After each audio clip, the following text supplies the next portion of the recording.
Today we want to look at a few contour diagrams and try to match them to surfaces. The surfaces and contour diagrams that I'm using are from chapter 12, section 3, problem 3 on the homework.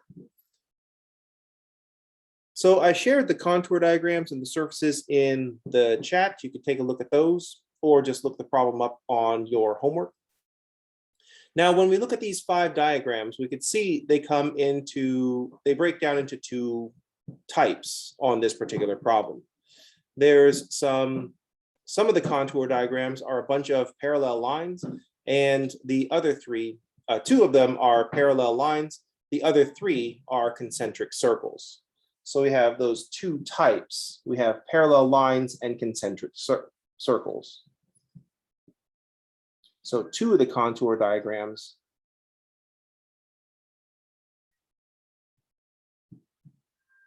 are parallel lines.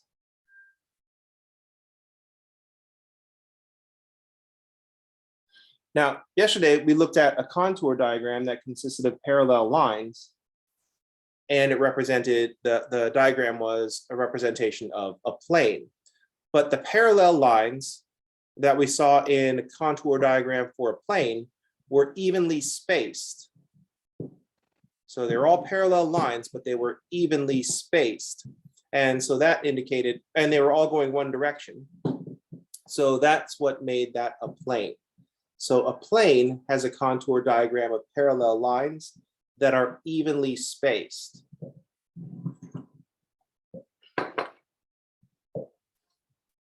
So the contour diagrams that we have in this problem do not match that description. We've got one diagram has a 0, and then 1, and then they don't tell us it's a -2, but it looks like a -2. But further away, there's a line for -1 on this side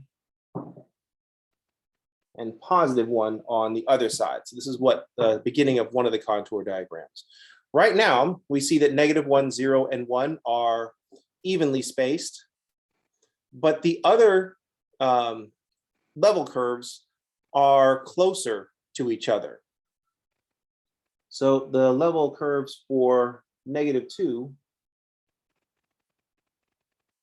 are closer, for -2 and 2 are closer to the curves for -1 and 1 than -1 and 1 are to 0.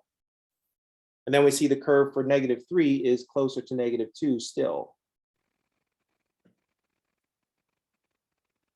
And the curve for 3 is closer still. So we have parallel lines, but they're not evenly spaced.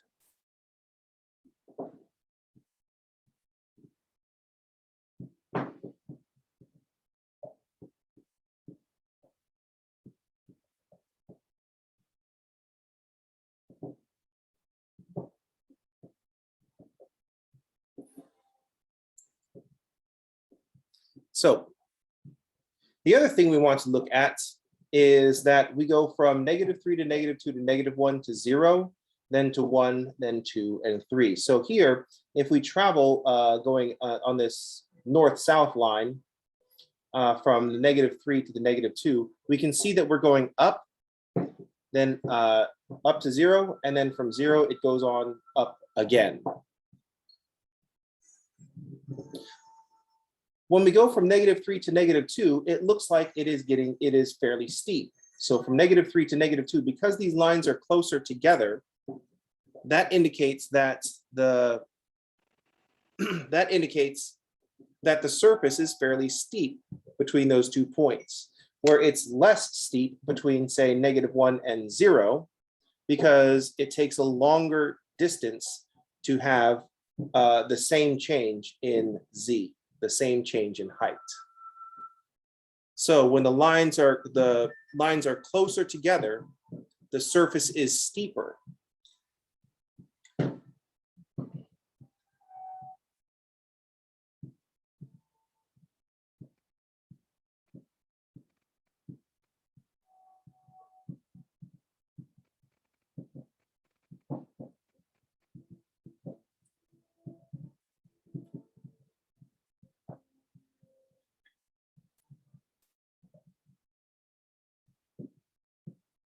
So when the surface is steeper when the lines are closer together. It's a shorter distance between in the same change in height. Going from -3 to -2 did not take very long. And so that's going to be steeper than going from -1 to 0. Both of those are the same change in heights, but it happened faster from -3 to -2 because those level curves are closer together.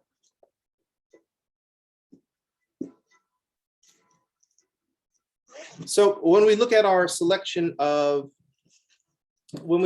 choices for what surface this could represent, we're going to look for a surface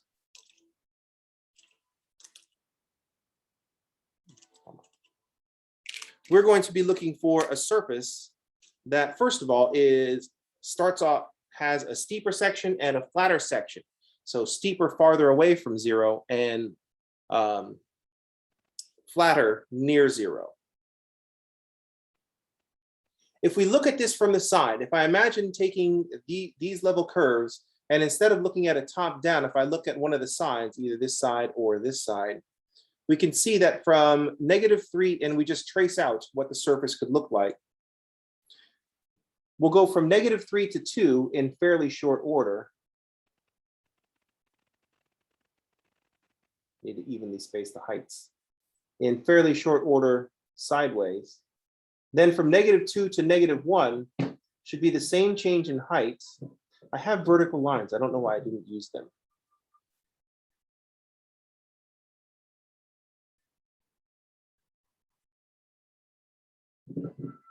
So from -3 to -2, that happens fairly quickly. From -2 to -1, we're going to have the same change in z. So now I'm looking at z in this direction. From -2 to -1, we have the same change in height, but they're further apart. And then from -1 to 0, it's the same change in height, but it looks like it takes longer. So here we are at a -3, and then a -2, a -1, and a 0.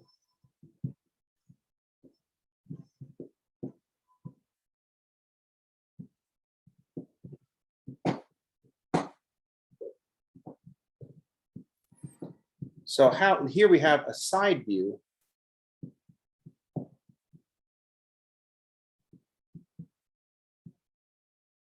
Whereas we can think of the contour diagram as a top-down view.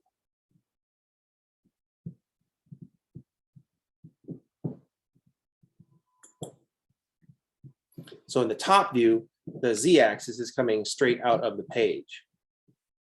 Yeah, I don't have 3D camera, so.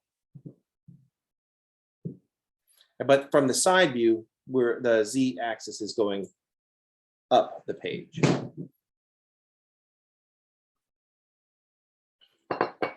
These are the kinds of things that we want to see when we look at the contour diagram.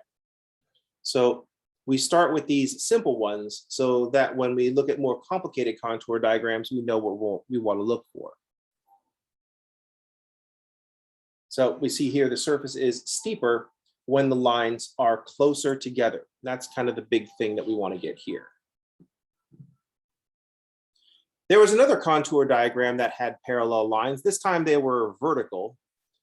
That could be another clue that we use. There's only 2 that we had to decide on. But let's take a look at the other contour diagram that consisted of parallel lines. First of all, it was vertical parallel lines. But let's take a look at the values. The other thing that we notice about this, the other contour diagram with parallel lines, is that when we look at the z values, we can see there's a 1, then there's this, at the left side, there's a 6 in the middle, and then a 1 on the right side. So here, when I'll put 6 in the middle here.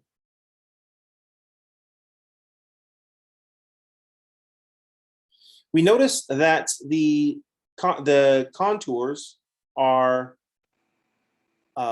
getting closer together the further we are from the y-axis. Here's a 6 sitting on the y-axis. We're not told what these values are, but we do notice that they get closer together.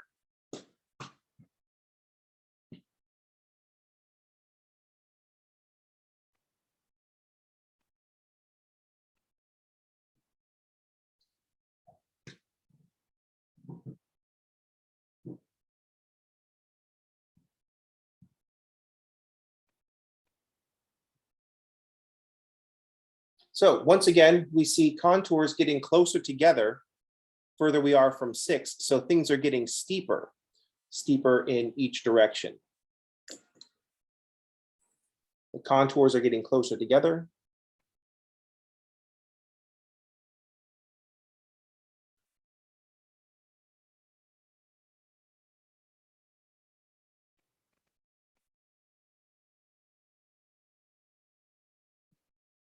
So the surface is getting steeper.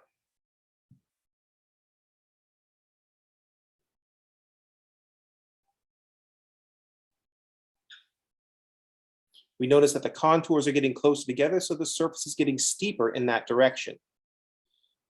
Then we can look at the values on the contour, and in the middle is 6, and then at this end we have a 1.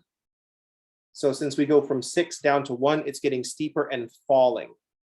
And that's what we notice when we look at these contours. We also notice that in the other direction, this contour here on the left is also 1. So it looks like this 6 represents a high ridge in the contour diagram. So it looks like we have a hill where 6 is the high point, and then it gets steeper going off to the sides. If we look at this from the side view like we did before, we can see that in the middle is going to be where we'll have the high point of 6. And once again, I'm going to have Z go vertical. Then the next one, it looks like 5, 4, 3. I think there was another one before we got to 1. So I think they're 1 apart. So the next one is drops down on both sides. Oops. Made those too close in.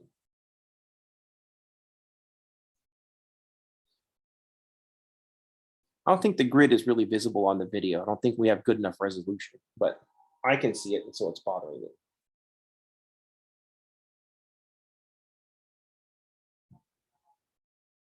So we drop down. If we drop down the same amount, it happens faster on the next contour line. So these contour lines, which are presumably at 5, are pretty far away from 6, but then from 5 down to 4, it's closer. So even though we drop the same vertical amounts, the lines are getting closer together. And then when we drop the same vertical amount again, I'm using half a square, it's going to be closer still. And then this last one, we drop the same vertical amounts, and it's even closer.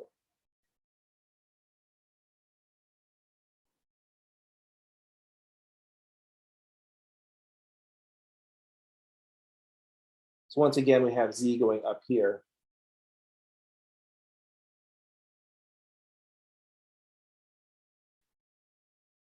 So that's why we see when the contours get closer together, that indicates that the surface is getting steeper. And then we look at the numbers to see which direction things are going.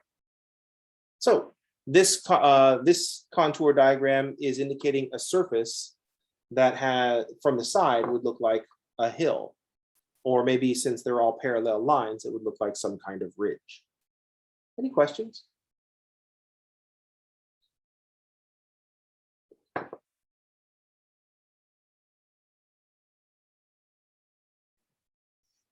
So the fact that we were using parallel lines is to emphasize that we want gives us an easier way to look at things going in a direction, and that when the contours are closer together, the surface is steeper. And what we're trying to do is visualize a 3-dimensional thing but with only 2 dimensions.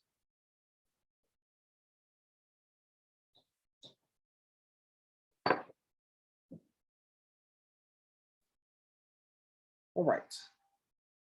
Any questions on our 2 contour diagrams with parallel lines?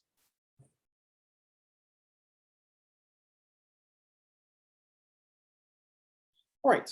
So when you match these up to the surfaces, we're going to look for, since the contour diagrams are all parallel lines, we're going to look for surfaces that are like sheets of paper that have been bent in one direction only, because everything is parallel. So we're either making a hill with a sheet of paper, or we're making, like in the previous one, it's steep and then it goes up again.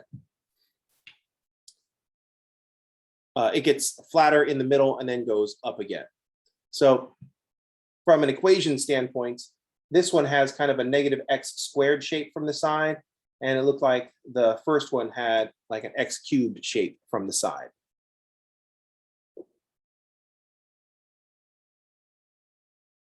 Let's talk about reading the contour diagrams with concentric circles. Once again, keeping in mind when the contours are close together, that's when things are getting steeper. So 3 of the contour diagrams had concentric circles.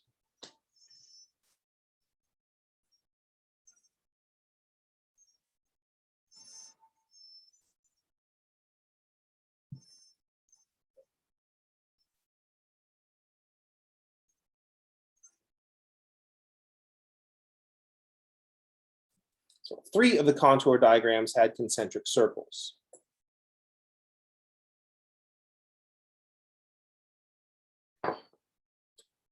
Our initial look at the surfaces, when we look at the surfaces, we also see that they come in 2 types. We got 2 that are like sheets of paper that have been folded, and then the other 3 have a very distinct round shape when we look down from the top.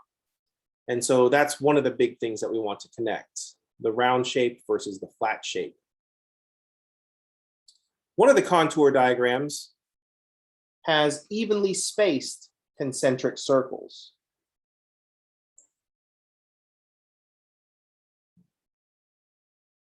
So one of the contour diagrams has evenly spaced concentric circles.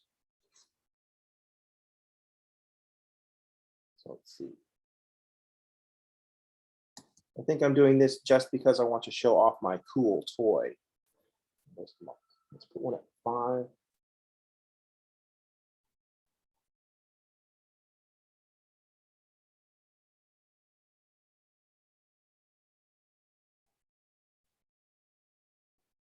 Oops.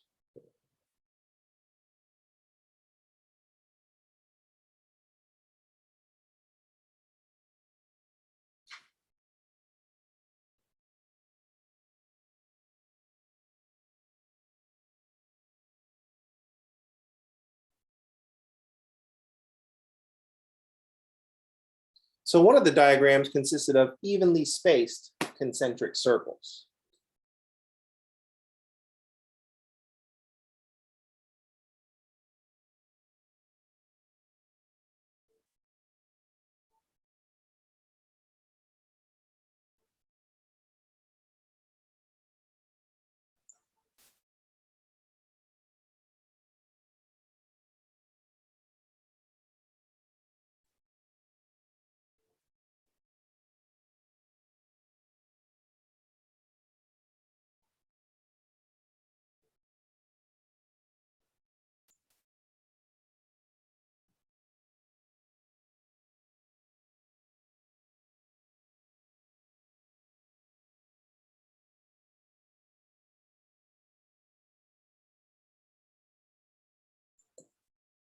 I didn't do circles all the way down. There should be another circle in here.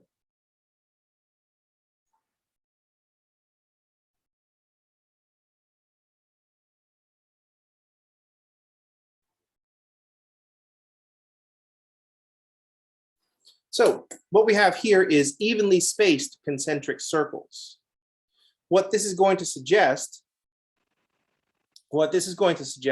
is that just like the evenly spaced parallel lines that make a plane, we're going to see sides that are flat. So the shape that we should expect here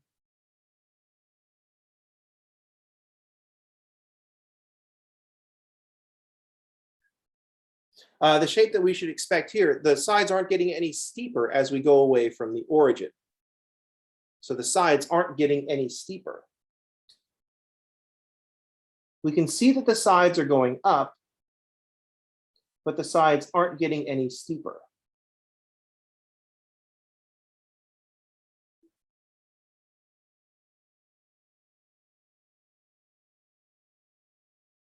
The evenly spaced part indicates that. So if we're looking at, if this inside is 1, and then 2, and then 3, 4, 5, 6. The distance from 1 to 2 in height is the same as the distance from 2 to 3 in height, is the same as the distance from 4 to 5 in height. So if we start off at the bottom,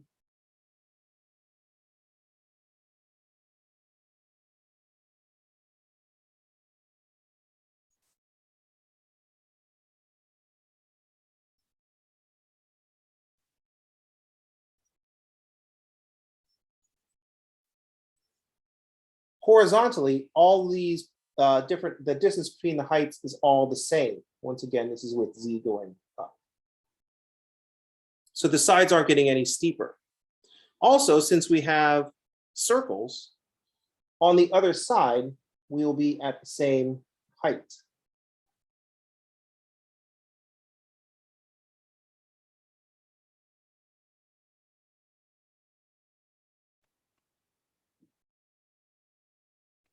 This one doesn't have a spot in the middle to indicate a 0, but none of these look like they drop off towards infinity. They all look like they have a highest or a lowest point.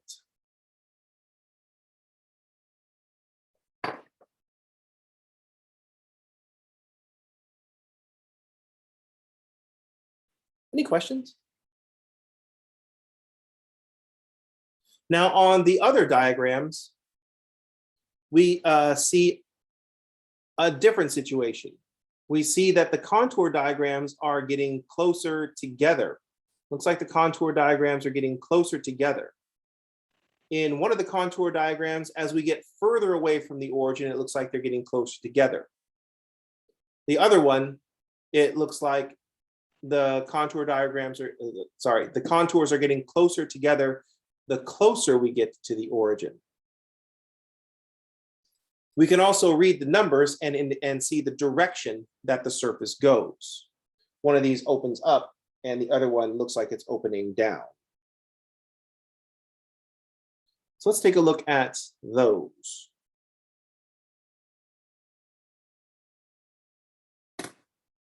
I think mainly I just wanted to show off my cool toy for drawing circles and make all the Stargate fans happy. Because I use like my miniature chopper eye to draw the circles.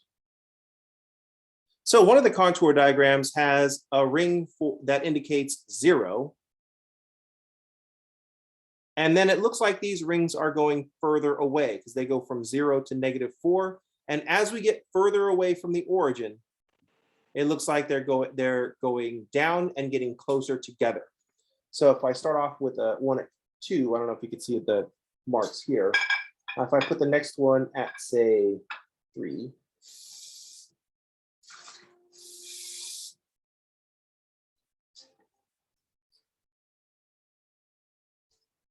then the next one is going to be closer. So I'll put it at, let's say, 0.6.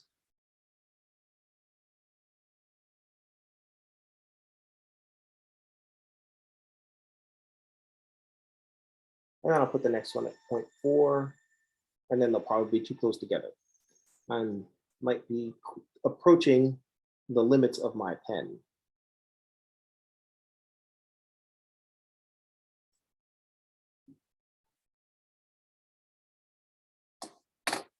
So we can see we start off with a ring here at 0.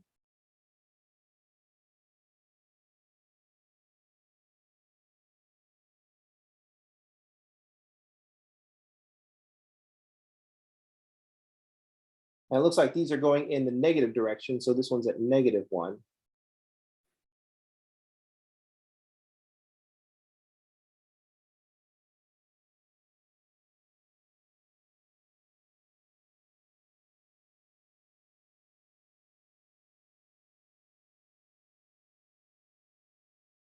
So if we look at this from the side, going from 0 to -1 is the same vertical distance from as -1 to -2, but it takes less travel side to side to go from -1 to -2 as it does from from 0 to -1. So if we put like a 0 in the middle, we say that this is the top ring.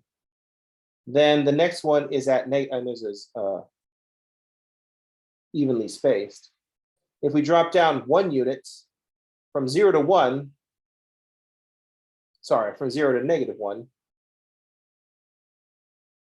it's horizontally close. -1 is closer to 0 than -2 would be to 0.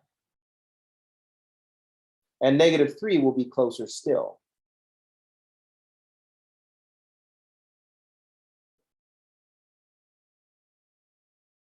So once again, here's our side view.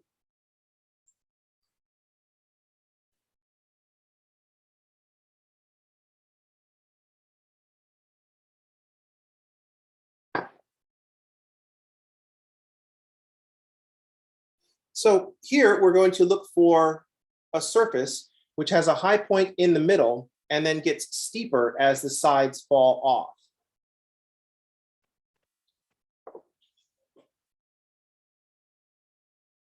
Any questions? How are you able to tell whether the surfaces are opening upwards or downwards? That's just by reading the values. So this one I'm going to read as opening downwards because I have a 0 on the inside, and then there's a -1, -2, -3. So that's how I can tell it's opening downward. Okay, thank you. So that's where we get the height. We get the height just by indicating numbers. And then one of the things we have to agree to do is make our level curves evenly spaced, so that we can look at the distance every 1 unit, or if the level curves, say on a contour map, might be every 100 feet of elevation.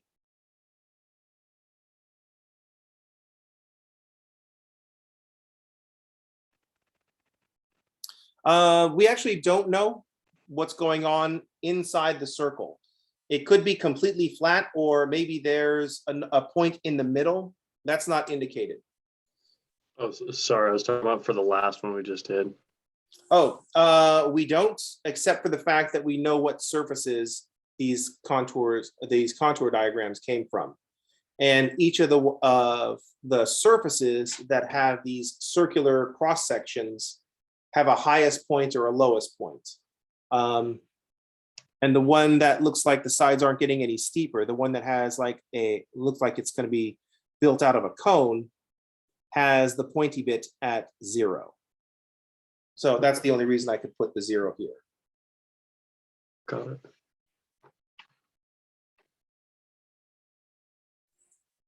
The surfaces that we're looking at kind of indicate that there's some highest point right in the center, but it's not drawn on the contour map. But there's some, we can speculate some highest points.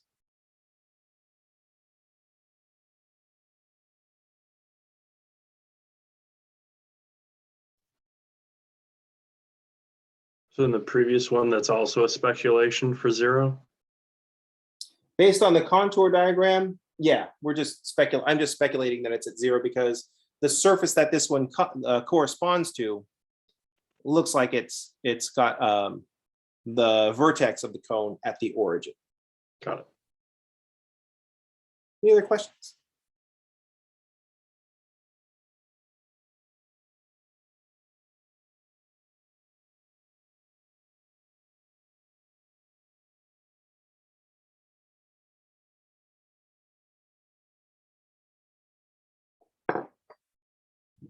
How's everybody okay?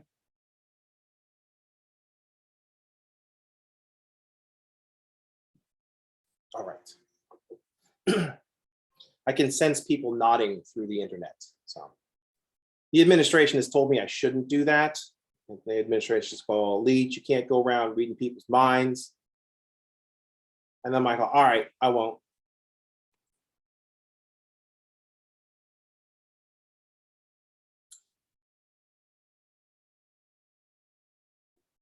But then I do it anyway, because no one can tell. Plus, it's the easiest way to identify the robot that's been sent from the future to learn the ancient ways of calculus. You know what I mean? All right. So let's take a look at, oh, no, that's not what I wanted to look at. So what we're doing here is you just want to learn how to read a contour diagram or a topographical map is what another thing that we're learning to do here. Now, you might be thinking, well, if I need to go somewhere, I'm not going to go anywhere with a topographical map. I don't need to learn how to read a topographical map. You got to remember that the things that we do in math class are generally not the point of the things that we do in math class. You don't do stuff in math class because in your future career as a fill in the blank, I don't know, because I'm also not allowed to look into anybody's future. You can't look into our students' future. I go, can I not look or can I just not tell them about it? And then the administration's like, on the safe side, we contacted legal and they said neither one. Don't even look, let alone tell them. So I'm not allowed to tell you what your futures hold for you. But strangely, society has dictated that teachers especially math teachers, need to know what the future holds for everybody so they can specifically prepare them with that set of skills. To which I usually respond, that's not how this works. That's not how this should work. And I'm not sure that that's how this ever did work. You know what I mean?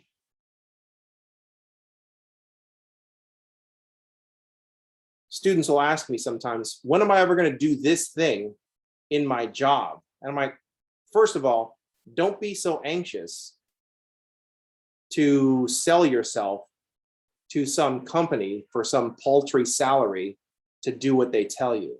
Why are you so anxious to get to that point? Second of all, I have no way of knowing what they're going to ask you to do. You know what I mean? You might be working on problems that we haven't even come up with yet. But I do want you to know calculus. The other reason that it's necessary to learn this stuff is that whether or not you personally do math in your future career as a fill in the blank, math has certainly been weaponized against you. I need to build your defenses against that weaponized math. And it happens all the time. Math is weaponized against the populace. And the populace does not understand how it works. You know what I mean? We'll look at some numbers, and if we want to frighten people, we'll say this bad thing, the number of occurrences of this bad thing has increased by 200%, and everybody starts freaking out. Meanwhile, an increase of 200% is going from, say, 1 to 3. So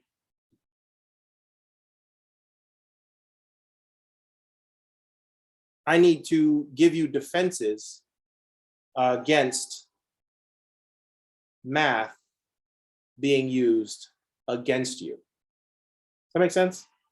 Because dropping numbers on things, we automatically assign it more authority.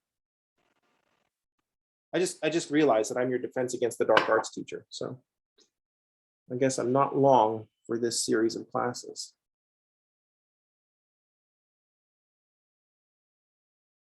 Any questions on contour diagrams?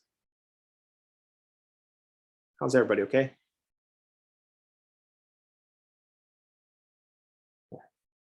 You know, Hogwarts has to be all in secret and stuff like that because it's just nothing but OSHA violations. It's just ridiculous. It's just you can't have a school that's so dangerous.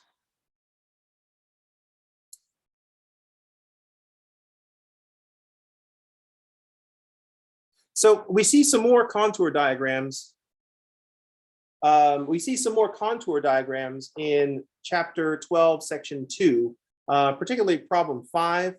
And I think problem 6 is like this. It's another matchy-matchy problem.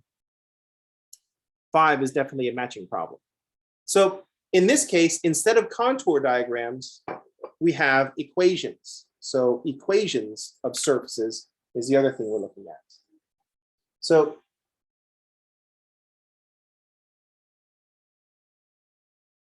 we want to be able to make sure that we connect the surface to one of the other representations, the contour diagram.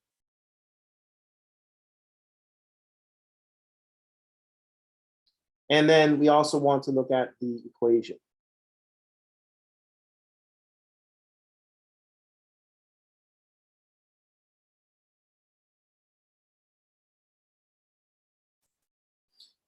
So we're going to want to understand the connection between all these objects. If we look in chapter 2, for this portion, looking at equations and functions, let's see homework, chapter 12, section 2, problem 5. Once again, we have a lot of surfaces, images of surfaces. I will drop a screenshot in the chat.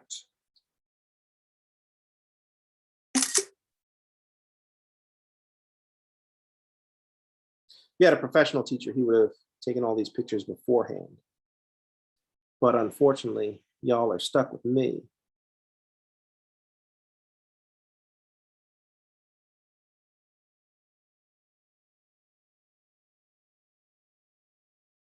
So once again, we have a bunch of surfaces. Now we have to look at, and we're trying to match them not to contour diagrams here in this case. We're trying to match them to equations. So in 12.3, the contour diagrams was the one we just did, 12, section 3, problem 3, I think it was. In 12.2, section 12.2, problem 5, we're matching the surface to an equation. So we have to look for some common themes. Notice that a lot of the level curves for the surfaces are going to have circles. So one of the things that's going to be useful to know is that the equation for a circle centered at the origin with a radius of r is x squared plus y squared equals r squared.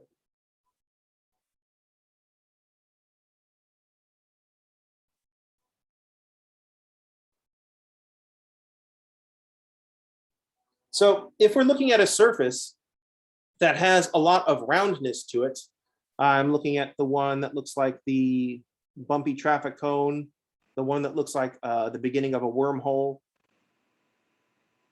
There's a lot of roundness to it, a lot of circles centered at the origin. So if we're looking for circles centered at the origin, then we should look for this structure, then x squared plus y squared, because we know that will make a circle. Take each of these equations that were given, make z a constant.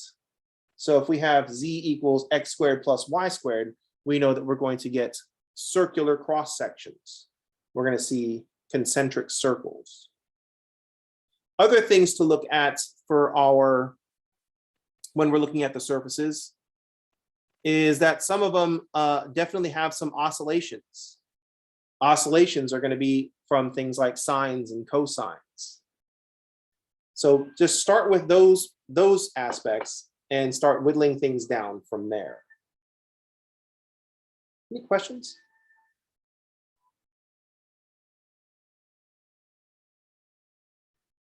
So one of the surfaces looks like a piece of paper in the shape of a sine wave.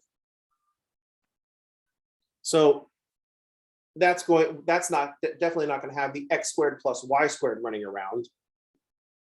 And it's definitely going to have some kind of sine or cosine. So if I gave you, well, a cosine, remember that the cosine of 0 is 0, and that the cosine of 0 is 1, and the sine of 0 is 0. So if we look at one of the surfaces, it looks like when x and y are 0, the height is at 1. So that suggests we're dealing with a cosine, unless we wanted to be all sneaky and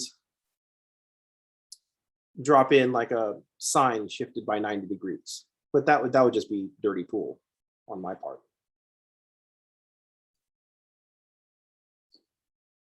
So the first thing you should go for is the sinusoidal aspect of it. Is it sine or cosine? Because you see some oscillations. Then if you have to decide which one it could be, sine of 0 is 0, cosine of 0 is 1.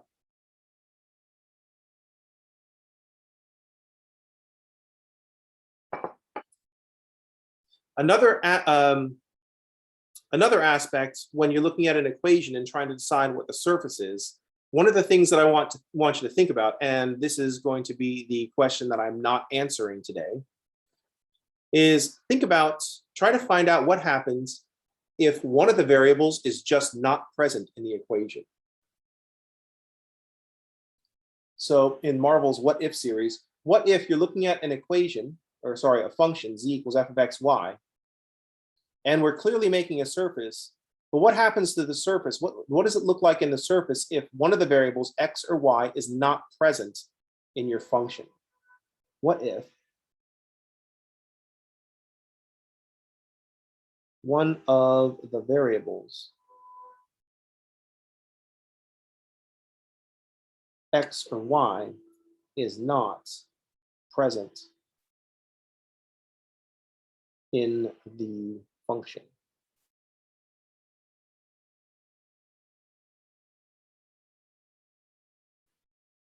So that is the thing that I will want you to look up. So it's not going to be one less dimension because we're still coming up with values for x, y, and z. It's still going to produce a two-dimensional surface in three-dimensional space. There is something missing, but we have to think about what effect dropping out one of the variables is going to have.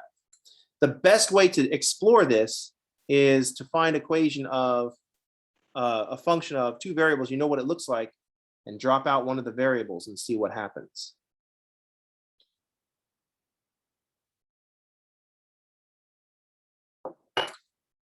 At which point we'll have to start wondering, does Desmos do surfaces?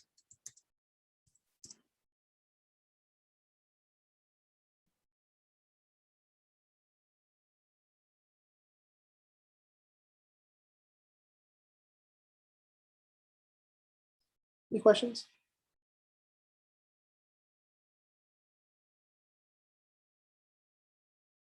One of the things that's, I think, an excellent exercise when introducing technology is when students ask, or students start wondering if your graphing calculator can do a certain thing.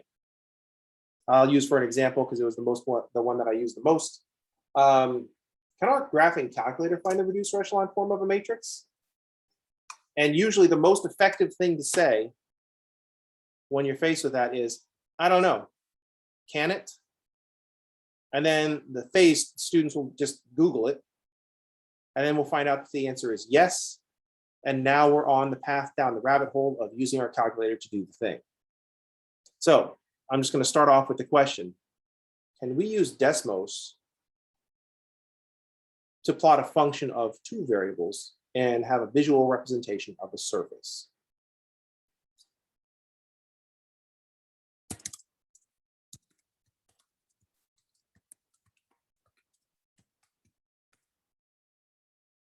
So you might be thinking, hey, can my calculator do this? The TI-84, no. Even if the TI-84 could, there was an app for the TI-84 that could make a graph a 2D surface in three-dimensional space. I don't know if we would want to wait for it to render one.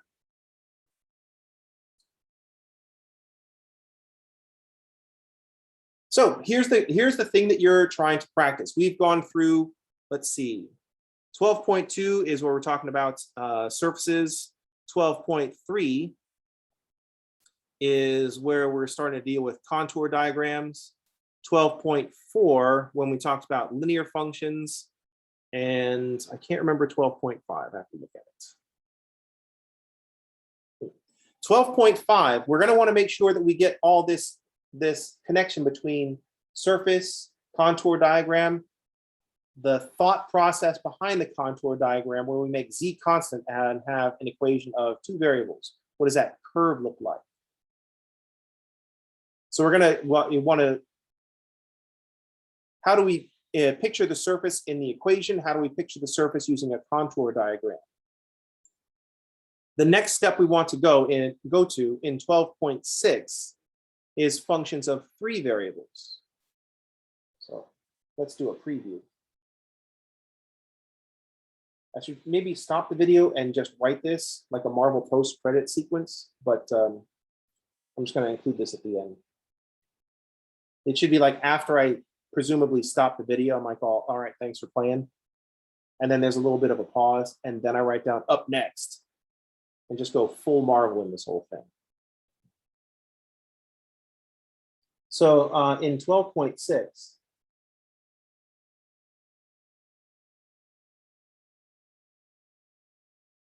functions of three variables.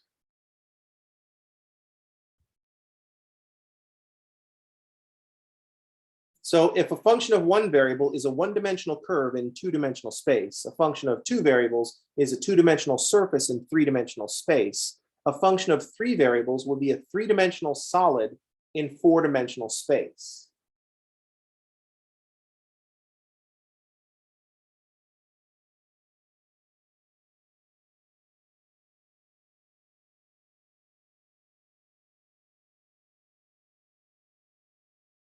So now, even though we could picture surfaces, we can imagine what a surface looks like and use that to help us figure out what the contour diagram looks like, what the level curves look like.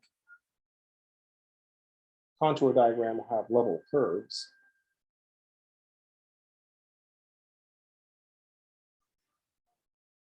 We're one dimension up now. We're a three-dimensional solid in four-dimensional space.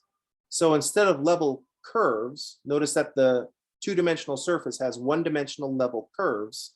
Our three-dimensional solid will have two-dimensional level surfaces.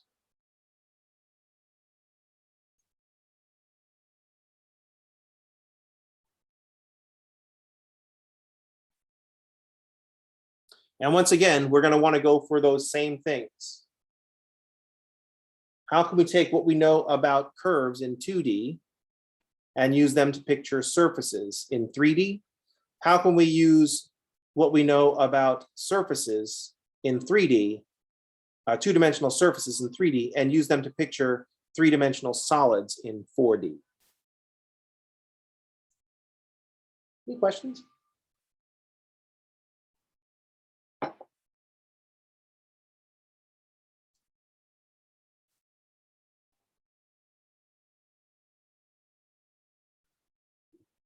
So there were some issues with the assignment zeros in Wiley Plus. Since Wiley Plus has been updated, the assignment seems to be thinking of the old Wiley Plus. So if you can't find an answer, just let it go, and I'll just put points on those.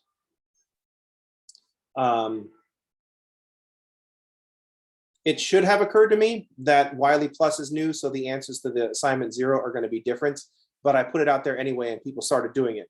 So I might have to just go in and DM fiat those points into a new score.